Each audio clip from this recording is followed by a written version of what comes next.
নির্বাচন যত ঘনিয়ে আসছে ততই বাড়ছে সংশ্লিষ্টদের মধ্যে সতর্কতা। এরই ধারাবাহিকতায় প্রধান নির্বাচন কমিশনার সিসিএএমএম নাসিরউদ্দিনের জানিয়েছেন, কল রেকর্ড ফাঁসের ভয়েই তিনি ফোনে কথা বলা এড়িয়ে চলেন। সিসি বলেন, ফোনে আলোচনা করলেই সেটা রেকর্ড হয়ে ফাঁস হওয়ার ঝুঁকি থাকে। এই কারণে আমি ফোনে কথা বলি না।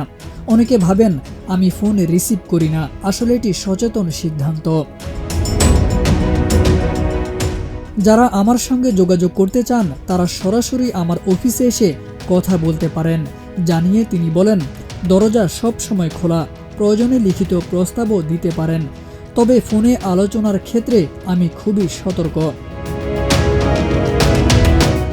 কৃত্রিম বুদ্ধিমত্তা এআই প্রযুক্তি ব্যবহারের ঝুঁকির কথাও উল্লেখ করেন সিইসি। তিনি বলেন, আমরা এআই নিয়ে সচেতন, এর অপব্যবহার রোধে সিরিয়াসলি কাজ করছি। আমরা চাই এমন একটি নির্বাচন আয়োজন করতে যা সবাই দেখবে এবং বিশ্বাস করবে।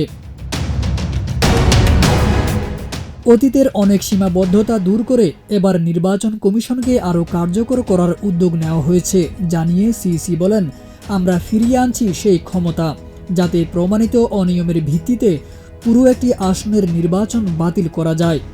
অতীতে যেমন হয়েছে এবার আর তেমন হবে না, বলেন সিইসি। 28শে সেপ্টেম্বর রাজধানীতে বুদ্ধিজীবী ও সুশীল সমাজের প্রতিনিধিদের সঙ্গে অনুষ্ঠিত এক নির্বাচনী সংলাপের সমাপনী বক্তব্যে সিসিএএমএম নাসিরউদ্দিন এসব কথা বলেন।